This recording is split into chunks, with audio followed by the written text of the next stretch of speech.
Well, hello again from Sprott Money and SprottMoney.com. It's time to wrap up the month of April, and what a volatile month it has been. I am your host, Craig Hemke. Joining us to bring the month of April to a close is my good friend, David Brady. You will recognize David as an expert in the precious metals and in trading. He is a writer here at Sprott Money, cranks out an article every week. You can find that on the Sprott Money homepage by hitting the nav bar, scrolling down, you'll see insights, and you can find David's most recent post and other posts that he's written in the past. Anyway, it's great to have him join us. David, thank you for spending some time with me. Oh, it's great to shoot the breeze with you about gold and silver and so forth. Great to be here again. There's a lot to be shot, that's for sure. It's been a heck of a month. I want to remind Hmm. everybody, I mean, we talk about price and where it's moving and where it's going. Yeah. And that, that kind of comes and goes, the ups and the downs. But what should always be on your mind is physical precious metal. In my mind, nothing else can protect you against this end game of monetary madness and the exploding debts and deficits and the money that's got to be printed to service all that. Physical gold, physical silver are your true harbor in the storm. Always keep Sprott Money in mind. Go to SprottMoney.com. Give them a call at 888-861-0775. Let them help you out. Great deals on metal, great deals on storage. David, thank you again for joining me. Just for people that don't know, like I mentioned, this article you write here at the SprottMoney.com site.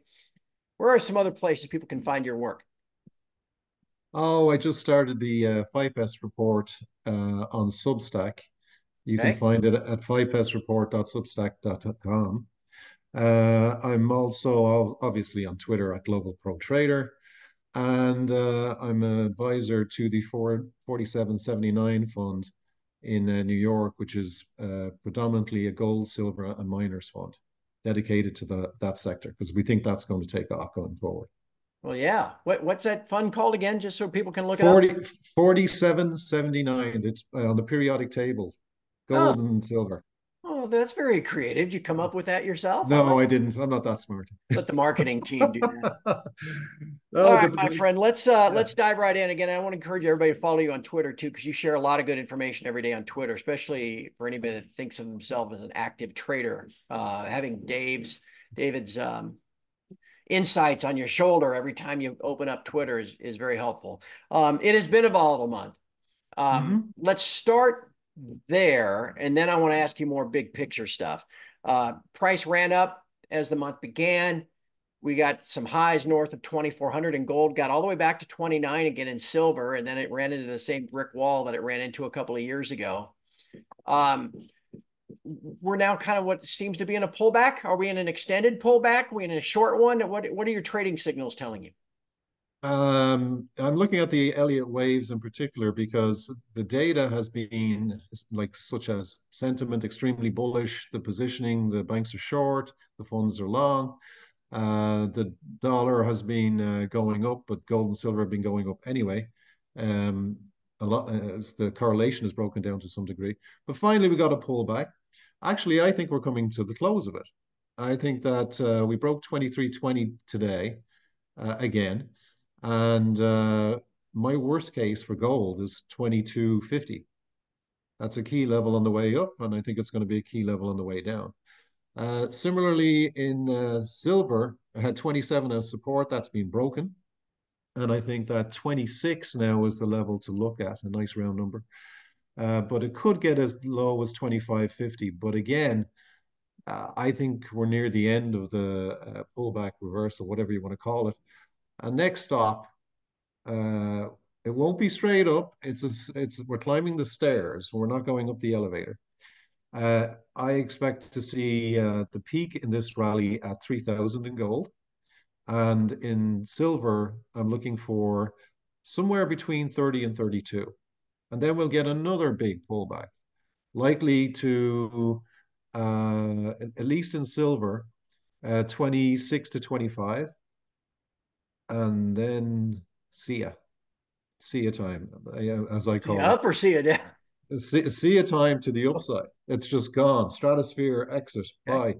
Bye. That's my 2 cents based on the Elliott waves, and the trend is until the trend is broken, which there's no signs of that yet, I just see it keep going and going, much like it did from 2000 to 2011 and 1974 to 1980. We're in the same paradigm, in my opinion. So this pullback still underway. We've broken down some good key support levels, but I think it's running out of steam now. It's going to turn back up again very soon. And we can get into the fundamentals and so forth in a minute, but I'll let Well, you let's do jump in that. there. What I get asked this all the time. I sometimes I'm in your chair being interviewed. Sometimes I'm interviewing. So I collect questions that people ask me, and I'm like, well, I'm going to ask other people that.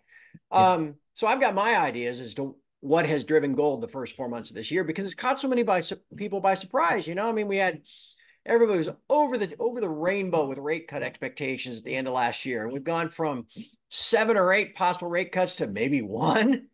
The Yeah. yield on the 10-year note's gone up 50 basis points. The dollar index has gone from 101 to 107. Mm-hmm. Normally, in a situation like that, you'd see the precious metals under pressure, but yet here gold's up 10% year to date, or if not more. What do you think is driving it, David? Well, there's a whole bunch of things, but I want to address the one you just mentioned, which is key. The fact is that the dollar did go from 101 to 107, and yet gold and silver kept going up. It's a rhetorical question, but why would that happen? I believe, and I've said this before, I believe that people are losing confidence in the dollar, US policies, US assets. And you can even see that in the bonds. And the main problem is the deficits and the debt. That's the core. And everything just goes down hill from there. So the fact that the dollar went from 101 to 107, and yet gold was setting new highs, and so was silver, at least recent highs, that was profound to me. I believe there's a loss of confidence. And let's, step back from the markets. Just look around you. Look at all the people who are buying emergency food, guns, ammo, off-grid properties. You know, what's happening in gold and silver is just an extension of that, in my opinion. And I don't think it's just in the US or Canada. Look what's going on in China. They got lines around the block trying to get in to buy gold and silver, specifically gold, but also silver. India is buying silver like it's going out of fashion. So I think that's one of the primary drivers is a loss of confidence. It's only starting, but it's going to get worse. And then you look at what happened in what it certainly helped, and it's been ongoing. Is the wars that are going on around the world, specifically the most recent one being in Gaza and so forth. And then if you want to get back to the Fed, we were talking about the Fed and rate cuts. They kept pushing it out and pushing it out and pushing it out. And I'm a contrarian trader. I like to go against the herd, like James Dines did. And what I see is that they're kind of pushing it out. Now they're getting worried about inflation again and so forth. And then the markets come off. Gold and silver, that's part of the reason why gold and silver are coming off now. And you're seeing, the issues in the Middle East and in Ukraine are not hitting the headlines as much in the past couple of weeks. Uh, I go against the herd. Everybody's like going, okay, some of the drivers are being taken away. That's the time you buy. It's like Warren Buffett is most known for saying it, but we all know it now. But you sell when everybody else is buying, and you buy when there's blood on the streets. So Mm-hmm. that's the extremity. I'm saying that all those things are easing off, which tells you, oh, here comes the buy option, the buy opportunity. And on top of that, you've got the banking stress. We saw that last March, but First Republic just went bust. The lending program from the Fed has been terminated. That looks like a canary in the coal mine. Yeah. And then you see what's happened to the stock market. We've come off the all-time highs. We went below 5,000. What do they know? So I think there are, and don't get me started on the insider selling. Zuckerberg, Thiel, Gates, they're all selling out. Pelosi, they're all selling out. Why? Why are they all dumping stock? Jamie Dimon as well, because they know they're insiders. They know what's going on. So when you put all of those factors together, The Fed is pushing out rate cuts, and everybody's like getting a little more sanguine about what's going on in gold and silver. For me, the risk is that we get a stock market crash of 20 to 30% correction initially. We're in an election year. They can't let it dump to 50%, unless they want to get rid of Biden. And then the Fed will do its usual thing. After saying that they're pushing out rate cuts, they're keep QT going. They'll do a complete 180 again and go straight to rate cuts, and then go to QE. And I haven't even mentioned yield curve control. Have you looked at the 10-year yield recently? That's not normal. It's like you can draw a straight line through the peaks. When we see it in gold and silver all the time, but to see it in the 10-year, I mean, it's incredible. Just take the most recent chart, the 4-hour chart, captures it perfectly. So I believe that they are going to cut rates this year. I'm going against the herd. Everybody's going, oh, only one rate cut, maybe zero. I see inflation going up, but if the stock market dumps, the Fed's going to have to Yeah. respond. Yeah. And then they get it back, to where it was, or maybe even slightly higher in a wave B, before the election. Whoever gets elected, and then a few months after the election, they're going to pull it down. But that's just going to be gasoline thrown on the fire on top of all the other things I just mentioned.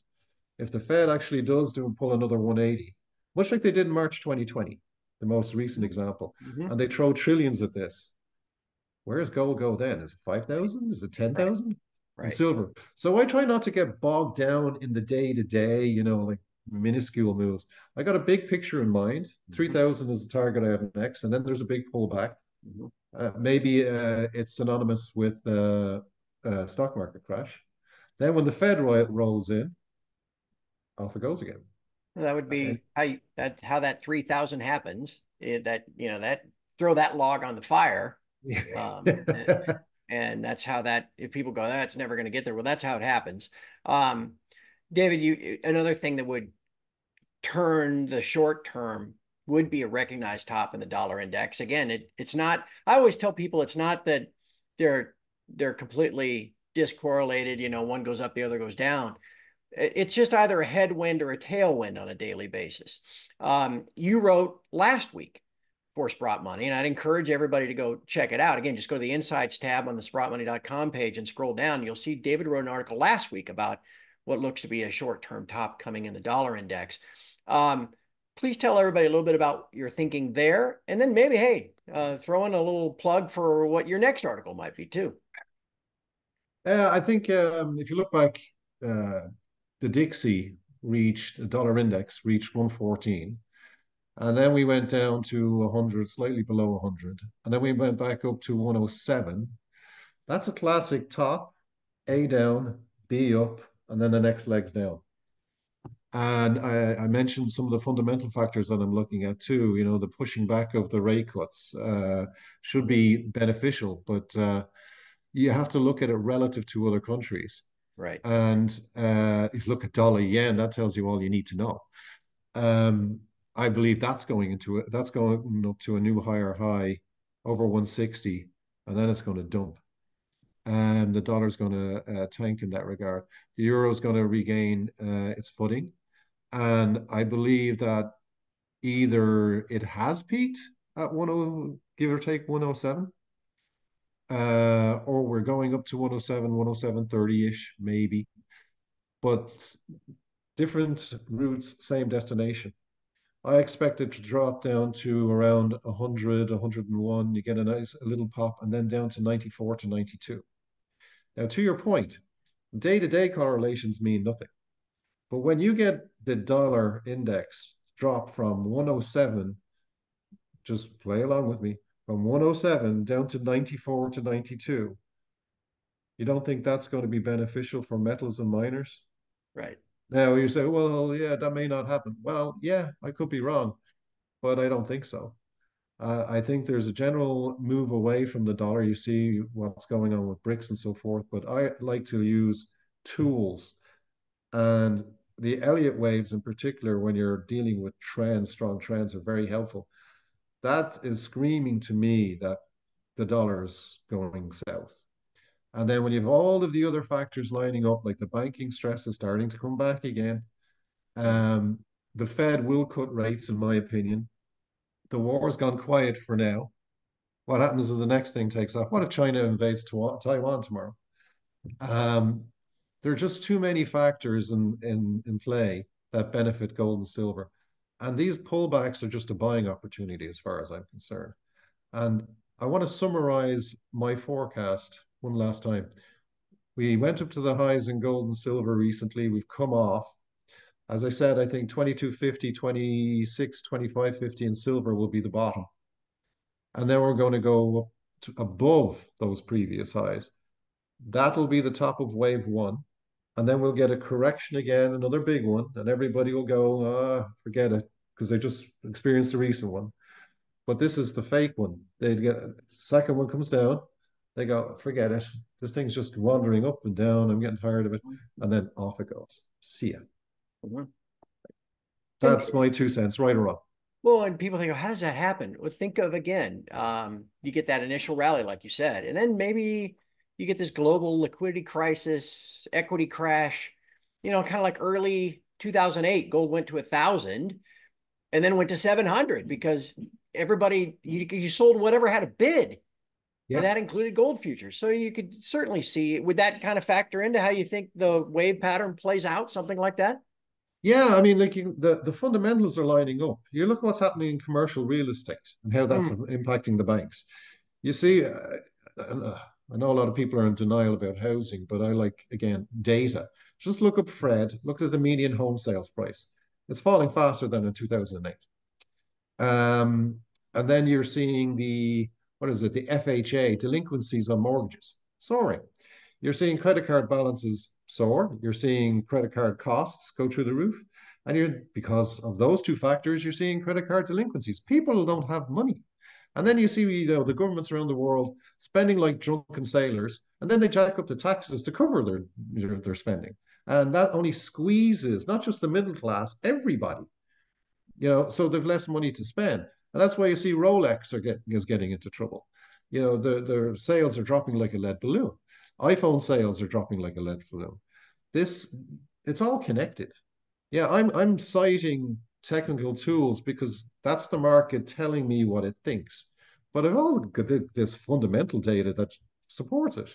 So my point is that all of that negative data is eventually going to weigh on the banking system, which also weighs on the stock market. And when those turn down, there's only one savior, and that's the Fed. They're going to do their little trick again, and it will work for a little bit. It's going to run out of steam because confidence is being lost. Jim Rickards used to say this all the time. It's all about confidence. Confidence. Okay, well, what does confidence mean? I'm not a shy guy. What's confidence mean? Well, confidence is a loss in confidence in the policies that support the bond market, the dollar, and so forth. If this was me going out getting credit cards and buying all this nonsense stuff and going on trips and yada yada, and they get another credit card, another credit card. Eventually, somebody's going to show up and go, "Hey, you got to pay the pipe." That's the U.S. government right now. That's the Canadian government right now. That's every European government right now. It's if you go back to COVID, you can look up for a headline where the IMF stressed that every government should be spending like drunken sailors. They didn't use that term, but they did. And here we are. And here we are. Yes. And the only way out of it is either default or inflate all that debt away. Right. We both know what they're going to do. Right. So, and I guess we could just kind of wrap up with this because it goes back to my central thesis. It goes back to what the sponsor does here. They sell precious metal. It's fun to watch the price. It's fun to play around in the mining sector, all that stuff, right? I mean, it's all things that help us pass the time while this is all going on. But I would imagine you kind of believe, as I do, that gold and silver are your safe harbor. And at this point, everybody else is starting to catch up. So you can just make sure you're buying the dips and accumulating as prudently and effectively as you can. Absolutely. And I didn't even mention the word stagflation or hyperstagflation. Right. Because when the economy's going down and they're printing money like drunken sailors, 1970s. Right. And I really liked your first comment when we came on, Craig, was you mentioned physical metals. If you're going to be in this space, you build a core physical metal uh, portion of your portfolio. In other words, don't start buying like, penny stock, penny miners. You buy physical gold, you buy physical silver, you stick it in a drawer, and that's, the basis of your portfolio. Then go off and look at Right. the miners, not the Right. opposite. Right. This get rich scheme, you're going to get hosed. And these will stand its test of time because Yeah. they take emotion out of the game. Because they're sitting aside, you forgot them, they're in a drawer somewhere. And as this market does this, marches its way higher, you'll look at it a year later, 2 years later, and go, whoa. Whereas you're too inclined with the miners to get in, to get out, or take a Right. big profit. Build a base first and then add the miners on. Excellent words of wisdom from a guy who's clearly a grizzled veteran. I mean, look at that beard he's got going. My What wife likes it. What can I say? what everybody doesn't know is that, 8 years in the precious metals has aged David from 20 to, oh, he's only 28. And look at what it's done to him, for crying out loud. No, anyway, I tease you. I'm the same. I'm heading towards 60, buddy. That's where I'm heading. I think Dude, it looks good. I tease everybody because but there is some truth to trading and focusing on the precious metals is like dog years. It Yeah. ages you 3 or 4 years at a time because it's so counterintuitive most of the time that the hair that isn't just falling out is getting pulled out. Yes. Watching this stuff, but you've made excellent points. Again, just encourage everybody to think big picture. Not to get caught up with your emotions. Understand the math is the math. I mean, this is a kind of a terminal phase of a debt-based system. The Hmm. math isn't turning around anytime soon. David, I just lastly, as I plug your work here at Sprott Money, anything else you'll be keeping your eye on that as we barrel now into the summertime ahead of the U.S. election and everything else? What else should people keeping their eyes on as well? Well, stock market crash or correction, a big correction is one to look at. Any further problems in the banking sector is going to be another signal of trouble going forward. And all of this bad news is good news for us because much like in 2008 and in March 2020, when the proverbial hits the fan, guess who shows up? The lender of last resort, and they answer all our prayers with regard to gold and silver because it's just going to be throwing gasoline on the fire. Yeah. All the fundamentals, all the technicals, Elliott waves, blah, blah, blah. All of it is pointing in this direction. All it needs is a catalyst. And when the Fed comes in, Mm-hmm. I'm going to just enjoy watching it. I'll have my Yeah. bags of popcorn ready, Yeah. for months. It's coming. And I want to say this last thing to say is again, this rally it's in its infancy. And when I say that, we came from 1618 to the recent highs. It wasn't like from 2100, it wasn't 2000, it was Yeah. 1618 was the bottom in wave four. We're going up to a peak now, and I believe it's 3000. And then we're going to get another big drawback. That'll be your last buying opportunity because after that, it's wave three and it's gone. It's like, I'm thinking 5,000, 10,000 in gold. Silver, I don't know, 400, 600. I mean, some ridiculous number. Now, I'm not talking about next year or 2 years. This is going to they like to drag it out. But those are the targets that I'm seeing on the upside. Yeah. Because imagine what's happening to fiat currency at the same time. Mm-hmm. It's been printed into oblivion. Mm-hmm. Mm-hmm. I can't argue with any of that. You're absolutely spot on. It's just a function of, I don't want to say remaining patient because we've been patient for a long time. I guess controlling your emotions is a better way to put it and not get caught up in the day to day. And you do a great job of that. Yes, physical silver and gold. Sprott Right. money. Yeah, Exactly. I'm telling you, that's it. That's because you take emotion out of it.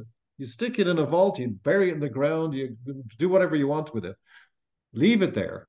Don't touch it. Let it collect dust and watch what happens. It's 2 years, 3 or 5 years from now.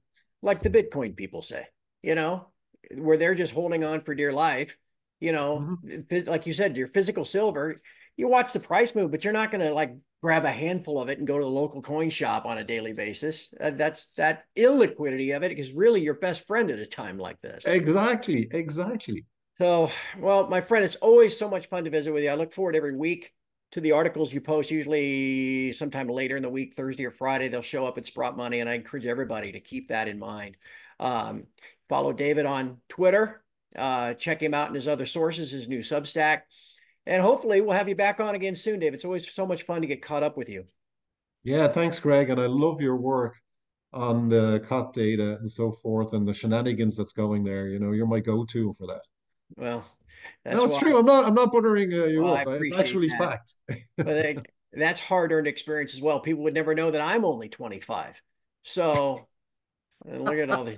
Uh, anyway, again, Well, I want to thank everybody for watching.